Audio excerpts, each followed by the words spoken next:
অনূর্ধ্ব-19 Asia কাপে নিজেদের প্রথম ম্যাচেই আফগানিস্তানের বিপক্ষে জয়ী হওয়ার মধ্য দিয়ে নিজেদের যাত্রা শুরু করেছিল বাংলাদেশ ক্রিকেট দল।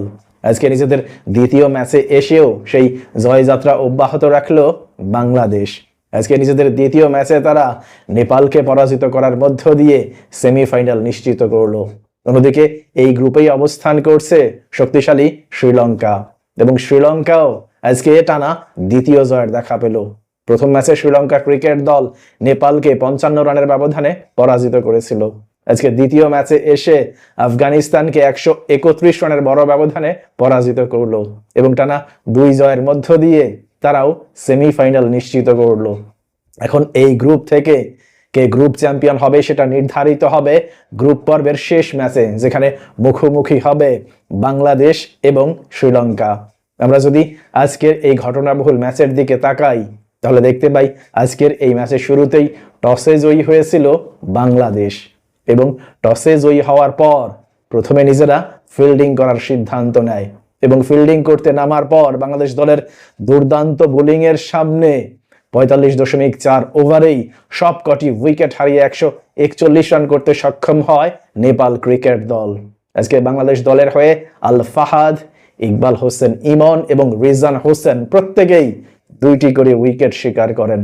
এর বাইরে সাদ ইসলাম, রাফি এবং দলীয় অধিনায়ক আজিজুল হাকিম তামিম প্রত্যেকেই 1টি করে উইকেট শিকার করেন।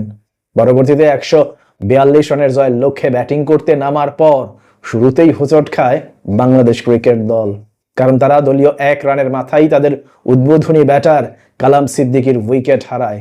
যদিও পরবর্তীতে দলীয় অধিনায়ক আজিজুল হাকিম তামিম এবং উদ্বোধনী ব্যাটার জাওয়াদ আবরার 90 রানের একটা কার্যকর পার্টনারশিপ গড়ে তুলেছিলেন। মূলত এই পার্টনারশিপের উপর ভর করেই শেষ পর্যন্ত 128 বল বাকি থাকতে মাত্র 5 উইকেট হারিয়েই জয়ের বন্দরে পৌঁছে যায় বাংলাদেশ দল। আজকে বাংলাদেশের হয়ে অনবদ্য ব্যাটিং করেছেন উদ্বোধনী ব্যাটার জাওয়াদ আবরার, যিনি 65 বল মোকাবেলা করে 59 রানের একটা কার্যকর ইনিংস খেলেন, এবং তার এমন অনন্য ব্যাটিং এর কারণে আজকের এই ম্যাচে তিনি প্লেয়ার অব দ্য ম্যাচও নির্বাচিত হয়েছেন। অন্যদিকে প্রথম ম্যাচের মতো আজকের এই ম্যাচেও দুর্দান্ত ব্যাটিং করেছেন দলীয় অধিনায়ক আজিজুল হাকিম তামিম। আজকে তিনি 72 বল মোকাবেলা করে শেষ পর্যন্ত 59 রানে অপরাজিত ছিলেন। বলে রাখা ভালো, প্রথম ম্যাচেই কিন্তু অনবদ্য একটা সেঞ্চুরির দেখা পেয়েছিলেন দলীয় অধিনায়ক আজিজুল হাকিম তামিম।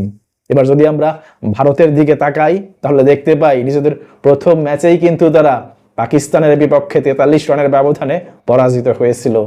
প্রথম ম্যাচের সেই পরাজয়ের ক্ষত ভুলে অবশেষে জয়ের দেখা পেল ভারতীয় ক্রিকেট দল। আজকে তারা অপেক্ষাকৃত দুর্বল জাপানকে 211 রানের বড় ব্যবধানে পরাজিত করল।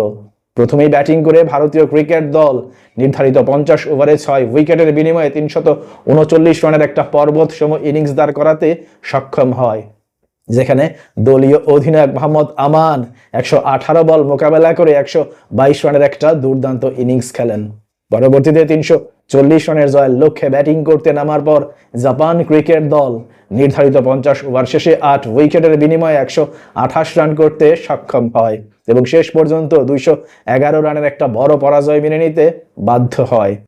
আজকের এই জয়ের মধ্য দিয়ে সেমিফাইনালের স্বপ্ন টিকে রইল ভারতীয় ক্রিকেট দলের সামনে, কিন্তু সেক্ষেত্রে ভারতকে অবশ্যই নিজেদের সর্বশেষ ম্যাচে সংযুক্ত আরব আমিরাতকে পরাজিত করতে হবে।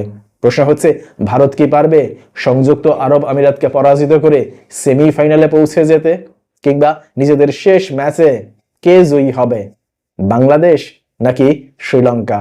আপনার মতামত অবশ্যই কমেন্ট বক্সে লিখে জানান। ভালো থাকবেন সবাই, আল্লাহ হাফেজ।